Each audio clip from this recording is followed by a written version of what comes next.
Good morning friend, my name is Mohsin Sayyed and welcome to our Udaan Academy.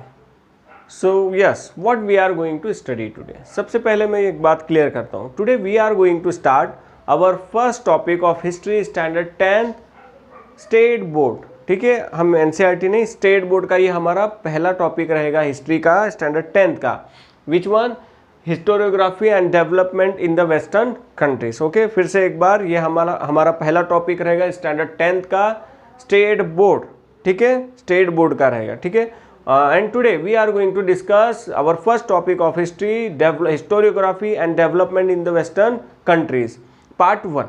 सो आपको किस तरह से ये याद रखना है, ये आपको पार्ट 1, पार्ट 2, पार्ट 3 इस तरह से हम ये डिस्कस करेंगे. तो आज हम डिस्कस करेंगे हमारा पहला टॉपिक, पहले पार्ट 1.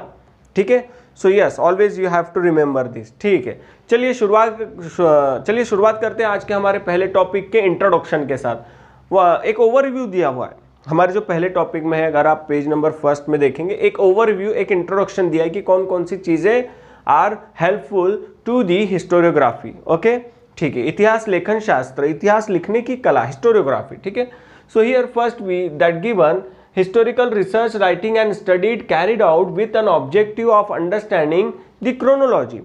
इतिहास लेखन क्या है? इतिहास को हम क्या करते हैं, पहले उसको हम रिसर्च करते हैं, देन लिखते हैं और उसके बाद हम इसकी स्टडी करते हैं. अब ये क्यों करते हैं? Why we do this things? We do this things to understand the past event and their interconnection is continuously processed. to understand the past events, एक भूतकाल के बारे में, एक इवेंट्स के बारे में जानने की हम कोशिश करते हैं. क्रोनोलॉजी को, कि उसका किस तरह से आज भी संबंध है, क्रोनोलॉजी को जानने की कोशिश करते हैं. पहले क्या करते हैं? Research, writing and study.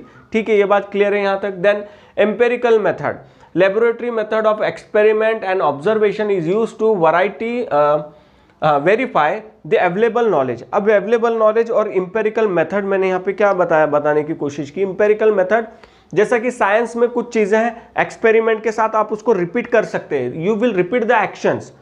Scientific फॉर्मूले और scientific formulas is equal to MC square. ठीक है, वो आज भी फॉर्मूला सेम रहेगा जब उसको इजाद किया, बनाया गया. And today also that formula gives same information. ठीक है, सेम कंसेप्ट अलग है, इंफॉर्मेशन अलग है. नहीं, आप क्या कर सकते हो, साइंटिफिक मेथड है ये. आप लेबोरेटरी में एक्सपेरिमेंट करते हो, आप एक्सपेरिमेंट को दोबारा रिपीट कर सकते हो. सो सेम थिंग यहाँ पे साइंस के बारे में इन्होंने बताई है. अब साइंस का हमारा इसका क्या संबंध, देखिए आगे. The laws can be tested and proved repeatedly, science के. But in the historical research it may not be possible to use empirical method. but in historical method it is not possible to use empirical method. क्या हम जो law फॉर्मूले science में use कर सकते हैं एक बार और बार बार हम उसको रिपीट कर, क्या हिस्ट्री में कर सकते हैं? क्या हम उसको रिपीट एक्शन कर सकते हैं? No, we can not, because we were not present in the historical time and space and the historical event cannot be recreated. हम इतिहास के उस समय में नहीं थे. कौन से समय में sir?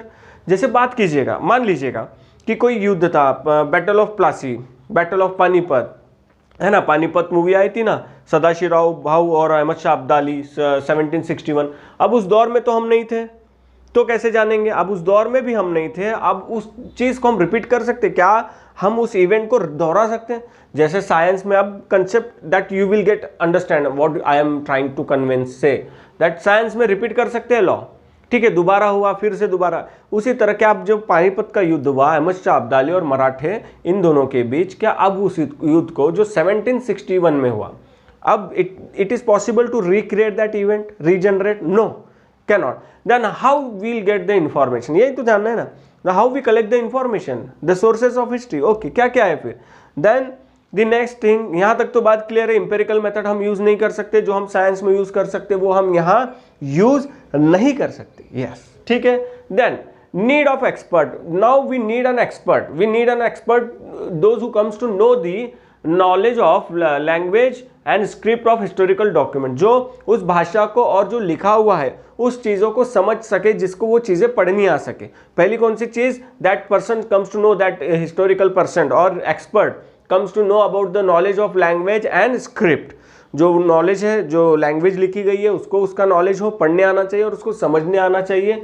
Then to read it and they understand it meaning, same thing, पढ़ने and reading. Also expert can examine authenticity of the documents. फिर एक्सपर्ट क्या करेंगे, ऑथेंटिसिटी ऑफ डॉक्यूमेंट्स, कि वो डॉक्यूमेंट जो है रिलीवेंट जो डॉक्यूमेंट्स है, जो भाषा उस पर जो स्क्रिप्ट है उसकी ऑथेंटिसिटी, ऑथेंटिसिटी मीन्स बेटा क्या, सच्चाई, उसकी सच्चाई परखेंगे। Then using the criteria of such as lettering style, author's style of writing, manufacturing dates, types of papers.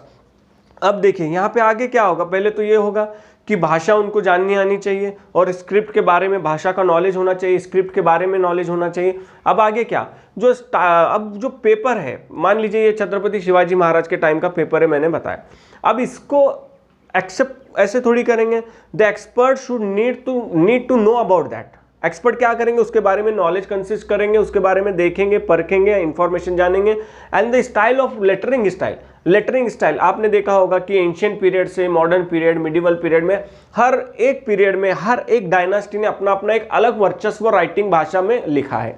जैसे पर्शियन लैंग्वेज अलग हुई, Urdu language, Parsi language, then Devanagari मतलब मराठी लैंग्वेज अलग, इंग्लिश, तो इन सब के राइटिंग स्टाइल भी अलग होती थी। Only the expert comes to know about that. Expert मतलब क्या, एक्सपर्ट समझ में आया, बैटिंग एक्सपर्ट है, कीपिंग एक्सपर्ट है, बॉलिंग बोलते हैं ना क्रिकेट में लेग स्पिन है, या हम कभी बोले बातों का बड़ा एक्सपर्ट है ना, तो बोलते हैं ना, तो एक्सपर्ट है, एक्सपर्ट वाला जान लीजिएगा। तो वो expert comes to know about this, है ना। एक्सपर्ट क्या करेंगे, उन चीजों को जानेंगे। लेटरिंग स्टाइल को क्या करें, लेटरिंग लिखना, पत्र लिखते हैं ना, पत्र, हाँ कौन से पत्र, नहीं लेटर्स वाले पत्र, कुछ और मत समझिए। तो comes to know about that language also, ठीक है, उसके स्टाइल के बारे में। Then types of papers also हो गया। हिस्टोरियन स्क्रूटिनाइज, अब देखिए स्क्रूटिनाइज, अब historian who critically examine and prove the information, historian जो लिखते हैं क्रिटिकली, ठीक है, जो हिस्टोरियन इतिहासकार इतिहास को जो लिखते हैं, कैसे लिखते हैं, विद एन ऑथेंटिकल इंफॉर्मेशन, जो सच घटनाओं पर आधारित हो। दे स्क्रूटिनाइज द डॉक्यूमेंट्स, वो बारीकी से निरीक्षण करेंगे, एग्जामिन करेंगे डॉक्यूमेंट्स को, with the help of relevant historical reference, जो भी रिलीवेंट रेफरेंस होंगे, with the help of reference. ये सारी चीजें क्या है बेटा, letter of style of writing, history, paper, page और डॉक्यूमेंट्स, आगे चलेंगे क्या क्या रेफरेंस है। So with that help the expert of historian, with the help of that relevant historical references, then various disciplines are useful in historical research. Various research है, ये research कौन कौन से रिसर्च है जो इतिहास में एक बड़ा जटिल मुद्दा है या तो बहुत कन्वीनियंट इंफॉर्मेशन भी देते हैं कभी कभी। कौन कौन से रिसोर्सेस है, कौन कौन से रिसर्च किए जाते हैं, आर्कियोलॉजी और पुरातत्व विभाग, कई सारी पुरातत्व विभाग, आपने देख पुरातत्व विभाग, यहाँ अंदर जाना मना है, हवेली पुरातत्व विभाग है। कोई जैसे एक पुरानी फिल्म है महल में, आपने देखा होगा कि महल के बाद पुरातत्व विभाग, फिर उनकी नोटिस अंदर जाना मना है, भूतों का बसेरा, ऐसा होता है ना, हवेली टाइप, हाँ पुरातत्व विभाग में आता है। Archaeology it says, then archival science, अभिलेखीय, जहाँ पे सारी चीजें लिखित होती है, लिखा हुआ, उसको बोलेंगे अभी आर्किवल साइंस। देन मैन्युस्क्रिप्टोलॉजी मतलब हस्तलिखित पुस्तक। अब हस्तलिखित पुस्तक मतलब हाथों से लिखी गई पुस्तक। पुराने समय में होता था हाथों से ही लिखा जाता था, टाइपिंग नहीं होती थी, स्क्रिप्ट लिखी नहीं है, जेरोक्स नहीं होते थे, तो कैसे हाथों से लिखा जाता था। क्या आज भी लिखा जाता है हाथों से, ये क्वेश्चन है। यस, आज भी लिखा जाता है। अब जो ये बुक है, हम जो इस बुक के बारे में पढ़ रहे हैं, आज ये प्रिंट आपके पास मेरे पास है, but before when this book started someone imagination, then they started to write by hand only, no, उन्होंने अपने हाथों से ही लिखा होगा। हस्तलिखित पुस्तक है, मैन्युस्क्रिप्टोलॉजी है, पहले लिखा होगा, तभी तो आज भी पुस्तक लिखी ही जाती है पहले, ठीक है। Then epigraphy, study of, epigraphy means ये सारा टेक्स्ट बुक में है, आप देख सकते हैं। Epigraphy means study of, analysis of lettering style, inscription, analysis of lettering style and inscription. Epigraphy मतलब क्या, एनालाइजिंग ऑफ लेटरिंग स्टाइल, उसको समझना, लेटरिंग का स्टाइल कौन सा है जो लिखा गया है। देन इंस्क्रिप्शन को समझना, उसको कहते हैं epigraphy. Then linguistic, scientific study of language. Linguistic मतलब क्या है बेटा, साइंटिफिक स्टडी ऑफ लैंग्वेज, किसी भी भाषा के बाद लिंग्विस्टिक सब्जेक्ट भी होता है, कौन सी भी, मराठी, हिंदी, पर्शियन, उर्दू, गुजराती, जो भी आपकी भाषा हो, साइंटिफिक स्टडी ऑफ लैंग्वेज, भाषा के बारे में पढ़ना, उसको समझना। देन न्यूमिस्टमेटिक स्टडी, अब numismatic study of coins, numismatic study of coin के बारे में। आपने कॉइन के बारे में मतलब आपने देखा होगा छत्रपति शिवाजी महाराज के समय के कॉइन, मुगल सम्राट अकबर, बाबर, जहांगीर के समय के कॉइन्स और coins in the period of Gupta dynasty, Chandragupta dynasty और शेरशाह सूरीज, तो इन कॉइन्स के बारे में भी जानकारी, these are the sources only. So with the help of that sources we collect the information. Okay, got it? Yes. Then genealogy, study of lineage. Study of lineage, genealogy means study of lineage means क्या बेटा, कि वंश परंपराओं के बारे में, है ना, पीढ़ियों के बारे में, सक्सीडेड के बारे में, खानदान, खानदान सीधा हम समझ सकते हैं हमारी भाषा में, हम खानदान के बारे में जानना, एक उसके बाद कौन, उसके बाद पीढ़ी है, इसके खानदान का ये, इसके रिलेटिव है, तो ये जीनिया क्या बोलते हैं इसको, जीनियोलॉजी, स्टडी ऑफ लीनेज, वंश परंपराओं के बारे में जानना. चलिए आज आई होप सो ये कंसेप्ट जो ओवरव्यू दिया गया है, इंट्रोडक्शन या जो हमारा दिया गया है, आप सभी को ये पसंद आया होगा और समझ में भी आया होगा. चलिए हमने क्या क्या देखा, हमने देखा कि हिस्ट्री रिसर्च, राइटिंग और स्टडी की जाती है. क्यों की जाती है? क्योंकि पहले हम क्या करते हैं, उसकी क्रोनोलॉजी या उसका पास्ट इवेंट को समझते हैं. इवेंट दैट इंटरकनेक्टेड, जो एक दूसरे से जुड़े हुए हैं, इसलिए हम क्या करते हैं, पहले रिसर्च करते हैं, लिखते हैं और फिर उसको पढ़ते हैं. फिर इंपेरिकल मेथड के बारे में देखा हमने. साइंस में जिस तरह से इंपेरिकल मेथड होता है, फॉर्मूले, रूल्स, रेगुलेशन, लॉज रिपीट होते हैं, हर बार वही होते हैं, एक बार अगर बन गए तो वही रिपीट होते हैं. वैसा ही empirical method are not found in history because events were not created और रिक्रिएटेड. ओके, और हम उस समय में पास्ट में प्रेजेंट भी नहीं थे. So empirical method were not in historical method, it is not apply. Okay, because we were not present in the past time. So हमने ये देखा.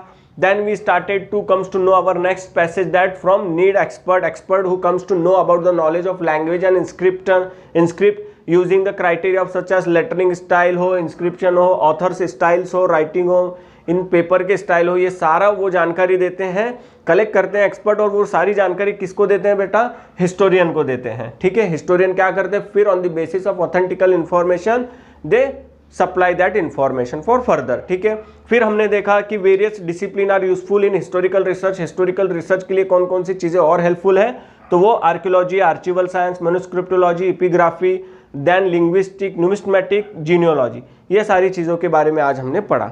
चलिए आई होप सो सभी को ये चीज़ें क्लियर है, समझ में आई होगी.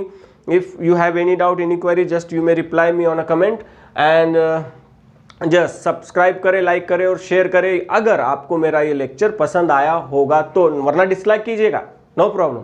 ओके, तो हम अगले लेक्चर के साथ मिलते हैं. पार्ट 2 रहेगा हमारा अगला लेक्चर, इस लेसन का पार्ट 2 रहेगा. ये थोड़ा सा क्लियर कीजिए कंसेप्ट. हम पार्ट 1, पार्ट 2, पार्ट 3 इस तरह से छोटे छोटे लेक्चर्स में इस लेसन को समझेंगे. चलिए तो फिर रुकते हैं आज. अपना और अपने परिवार वालों का ख्याल रखें. Take care of yourself, your family. Thank you very much. Bye bye.